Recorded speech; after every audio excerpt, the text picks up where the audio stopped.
I've always done everybody's hair from a kid, all of my family and friends, and for the proms, doing hair and makeup and clothing, designing clothing was my passion. So later, when it became a necessity to find a new career, I went to beauty school at 33, so I started very late.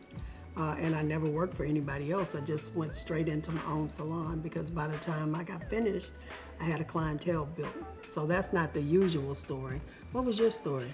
My story is that my dad used to cut my hair, and after my dad passed away, I wanted to go to a real salon to get beautified. And I went to the salon and I realized, wow, this is something I love. And I think this is part of me. And I went to beauty school and I fell in love. I felt this was exactly what I wanted to do. I wanted to make women happy. I wanted to extend the beauty of women. Neal is Beyonce's long-time, 16 years hairstylist. I don't know if we met on tour or if we met at the house with you doing her hair. I just remember the first time that we talked and we shared. We had so much in common being hairstylists, and it was good for me to go back and reminisce and talk and swap stories. I met Miss Tina years ago, and I can't tell you exactly when, but we instantly clicked, and there were times when, you know, Miss Tina educated me on the days in her salon, what she did and how she achieved stuff. And it wasn't just me meeting Miss Tina, it was more education. And when we were on tour there, sometimes it's so intense. There were times when I need help and Miss Tina jumped in, give me a curl in there, and Miss Tina would say, hey, let me do it this way. That's the love that we create within the past years. We have a special love and a special bond, and it goes back a decade of clientele. It's so fantastic that they're doing this fund for hairstylists because they have really suffered. To give them this fund, that can get people actually back on their feet in the salon again. It can allow someone to reopen. So I think you know, everyone should apply. I was literally close to closing on my business only because I did not get the financial help that I needed or wanted. I was one of those hairstylists debating, should I close down my business? I said, I can't let this happen. However I have to do it, I'm going to do this. And I applaud Shea Moisture for taking this time to help salons and, you know, business places like us, like Salon, who couldn't reopen, to help them to get back on their feet.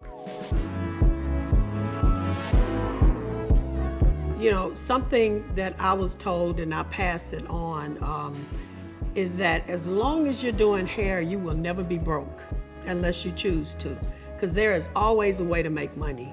And right now, you guys have the biggest opportunity in the world because you have social media.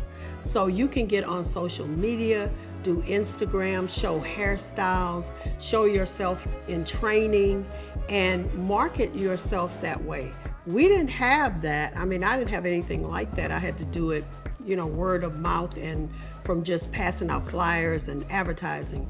But you guys have an amazing opportunity to use social media to your advantage. You can set up your salon anywhere, in your house, at their home, have a traveling place to go. You get enough followers on Instagram, you can get endorsements for people and display products for them.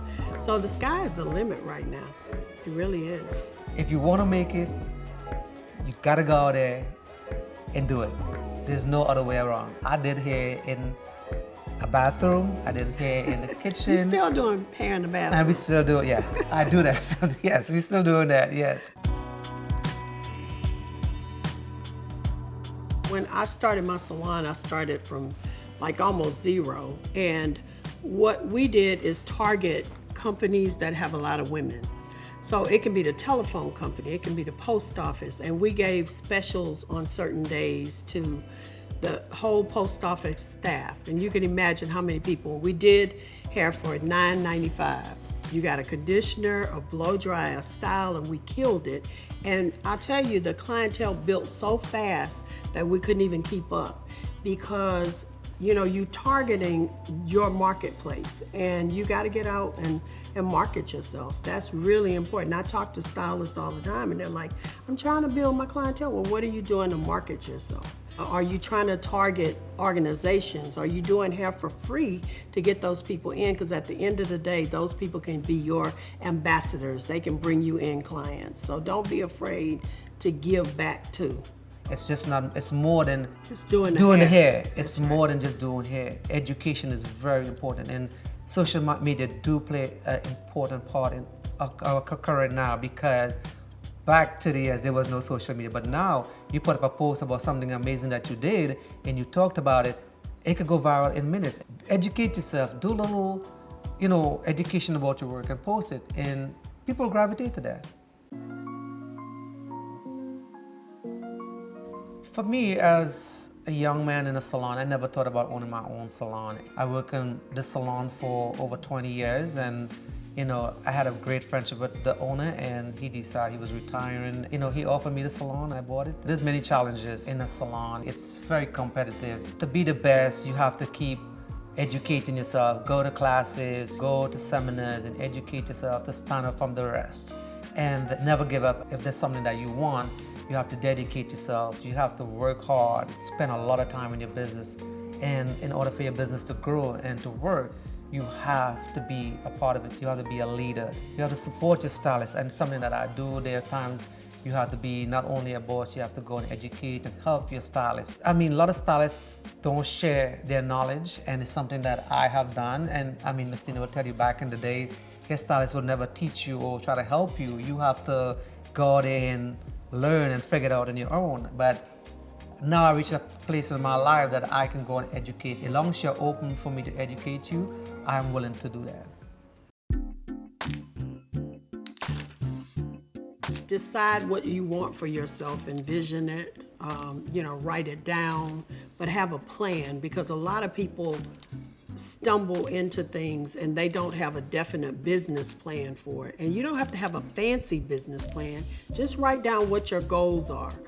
How big you want to be, how many chairs you want to have, and don't get into a lot of debt, because what I've seen a lot of young stylists do, I've mentored probably 20 stylists that have gone on to have their own salons, and some of them, you think so big and you get ahead of yourself. I think that you plan and you do things in stages. Don't get into too much debt so that you can get paid, and just continue to grow. Be steadfast. Get every bit of training you can get and work hard. Don't, the pie in the sky thing, sometimes people get a business and they're like, oh, well, I'm just gonna hire other people and let them do the work. You have to work it yourself. It has to be a reflection of your personality and your hard work and your training and the ability to train others.